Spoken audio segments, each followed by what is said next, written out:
Okay, let's try this for a third time. This has been rather difficult trying to get the Buick here. We just finished with the Range Rover Velar here from the New York Auto Show. This is the 2018 Buick Enclave. So you guys know I have a soft spot in my heart for Buicks, kind of grew up on Buicks and Volvos. And this is an interesting car for Buick because this was really one of the cars that revived Buick in the US. Most people know that Buick is still alive because they're huge in China. There is a history of Buicks in China going way, way back, so that's why it got saved from the chopping block. But most people don't realize Buick actually does okay here in the US, and this is the main reason why, at least started the Renaissance, was the Enclave. So this is probably their most important car. And the Enclave hasn't been changed since, 2009. When it first came out, it was the Lambda triplets. It was the GMC, the Buick, and the Saturn. Obviously, Saturn went away, so it left the two. There is talk that Cadillac is going to build a car off this platform. Currently talk, don't know what's going on here. Hopefully the connection works. I had a problem with the connectivity of my other phone, so I'm now on the AT&T network. Hopefully that works, not a commercial for AT&T. So I'm going to turn this around, and let's look at the car. So from first glance, you look at this thing, and you can't mistake that for anything but an Enclave, which is to say a good thing. The Enclave, I thought, was such an, it was a very recognizable design, but there was something organic about it, and that's why it did so well. Granted, I tried to explain it to many friends of mine that had kids. You should buy the Buick. You should buy the Buick, and then I got a lot of responses of, I just can't buy a Buick. I have to have the Audi or I have to have the Lexus. And I can understand that. People are brand conscious, but look at this. This is an attractive vehicle. They did a nice job preserving the general shape of an Enclave, but look how they updated it. Like, for example, the front grille, this is the updated version of a very unique Buick grille. And notice they kept the sweep spear that goes, you don't see it here in this Buick, but this kind of sweep spear is something that comes from the 60s. It was the evolution of Buick grills in the 60s, but then they got this crosshatch thing here. Interesting, I don't know if I like the crosshatch so much, but I like how they've kept the familial look in the front of the car. And let's come around to the side. The daylight opening is very, very much similar to the Enclave, which is like, remember what Kia did with the Optima? They kept the daylight opening the same, and it thus makes the car look almost like it's not a totally new car, even though it is. But the idea is you want to keep that familial, that shape. When someone sees it going down the road, oh my God, that's a Kia Optima, which was very successful for Kia. Here's the same thing for Buick. But notice they updated it, and they're going with this floating roof concept thing here. Oh, look at this. We're here looking at a Buick, and the guy from Cadillac is here. So he's kind of seeing what his competition is. Hello, Donnie. Finally checking out the show floor. Good man. This is the man behind the scenes on the CTSV and ATSVs and all the other stuff we do with the great people at Cadillac. Thank you, Donnie. Thank you, George. So what do you think of the Buick? Looks nice. Yeah, isn't it cool? Yeah. I think actually that's a good point. So Donnie just brought something up. He called it an Avenir. Now the Avenir, if you remember, that was probably one of the, no offense to you, but one of the most stunning concept cars we've seen recently. Well, apparently that's now going to be broken out as a trim line, a separate like sub-brand within Buick. So it's a fancier one. So let's go up here and take a look. Oh boy, almost tripped over there. So this one is the high-spec model. So an Avenir will give you like a different interior, change out some of the bits, like you can see some of the detail things here. And I think it's some like other colors. Don't quote me on that. I didn't really do a lot of homework in terms of what the Avenir gives you. Personally, I'd love to see an Avenir like the car we saw. That became the LaCrosse, but the proportions of the show car obviously was stunning. Let's come around here and look at some of the details again in the front. You can see the light signature. Now they've got this like bow sweep spear thing. You know, I'm glad to see that Buick is keeping the sweep spear alive. And when I mean sweep spear, you see how this comes down through here? In the old school Buicks, it would come through here and then go all the way down just over the rear wheel well and terminate down here. If you look at like anywhere between like a 1965 or a 1970 Buick Electra, that's usually what has it. And let's open the door here. Now this is what's a little bit different. Notice, now the Enclave, when it first came out, it was a totally different interior than any other Buick at the time. But now, look what they've changed. That interior, it looks very much like the current LaCrosse. Even the new Regal and Regal Tour X, they're doing the same kind of deal here in terms of this You know, we're seeing this with everybody, where they're accentuating the width of the vehicle by, instead of having a cantilevered dash going towards the driver, what it does is it's like almost this familial thing where it connects the driver and the passenger. And we just talked to Karen at Genesis, and she told us about how they really went a couple of steps further and used a bridge as their design inspiration to connect the driver and the passenger, and the bridge not only was in the front on that car, it was in the back. Here it's very similar in that they've got this beautiful, like an old school dashboard. In this case it's finished really kind of high spec here. This is like a leather dash top. I would say this is definitely a real leather, and there's a real stitch there. If it's not real leather, it's a very high grade plastic.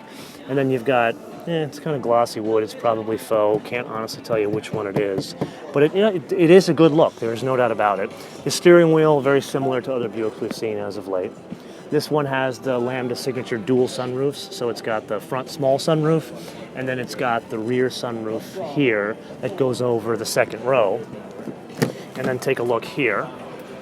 Captain's chairs, but as you guys, if you've seen any one of these things here in real life, you can either do captain's chairs or you can have the full bench in the back. And they've added a couple of things here. There's actually 2 USB ports back here, a real 3-prong plug, heated seats in the back, as well as your control for the HVAC. That's pretty cool. And then let's take a look at this. Oh, that's neat. Check this out. So if I want to get into the back seats, no button, so you don't have to wait for it to slide. Just a release, and it moves forward. Like literally 2 seconds. So let's see if I can get into this thing. You might not see because it's a little dark. So put this back. Okay, this is a little tight. You can see that. You can barely see. And then, I guess you can, let me see. This is going to look pretty bad here. Let me try this. This is not going to be elegant. See how much I love you guys? So I'm crawling my way through the center. So it's a good thing they don't have the console there, so you can actually get yourself through. And then let's look at the front. Once again, a totally different design theme on the interior than the current Enclave. I would have to say the current Enclave is a little bit more elegant than this. How it had that beautiful, like that center stack that had the analog clock. I think that's missing from this. I'd love to see the analog clock. And then I'm going to embarrass somebody right now. Let's go over here. More people checking out, more competition. See that man right there? Right there? That's Jacob. Jacob is from Mazda. I'm allowed to check out what's going on. He's checking out what's going on at Buick. I'm Yeah. allowed. If you had a choice between a CX-5 and this, or CX-9 and this, what would you choose? CX-9 all day, every day. Okay. The width of the front. And then there we go. We've got the wheels. There's a design of this wheel, and this one, the finish is a bit different here than over here. This is more of a high gloss finish here, like more of a high gloss silver, where this one over there is, I wouldn't call it nickel, but it's just a bit darker. Now let's see if this one is an Avenir. This one is not an Avenir, so this is the, I guess, the basic model. So this is a lighter gray. Let me come back and show you guys the color on this. I don't know. I think I like the darker color better, but this one has a better contrast with this medium gray with an ivory interior. That's pretty cool. Oh yeah, it's not even really an ivory, it's more of a cream interior. But again, look at the way they did this. So you've got this, yeah, this is definitely plastic on this. This is not real leather, but you still have a real stitch. And then look what they did here. They have the same theme of a padded dash. They've got the armrest, which is padded on most cars, but it runs all the way the length of the console. And once again, the stitching. And this is something we saw Donnie before from Cadillac. This stitch is something that they've kind of taken from the real cut and sew of the Cadillacs. They started back in 2009 with the CTS when it came out, the second gen CTS. So, interesting. And then here's the back. And let me try this for you. I'm going to sit in the second row. And actually, we didn't do the full test. Let's go over here.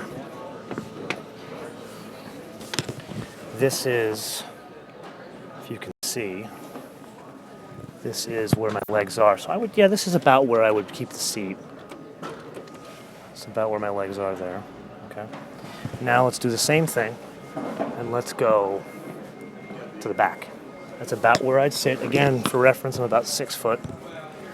And look at where my legs are. And for a full complement, that's what it looks like in the back. So it would be very hard to have someone my height, or even 5 inches shorter than me, sit in the back, but easily a lot of room back here.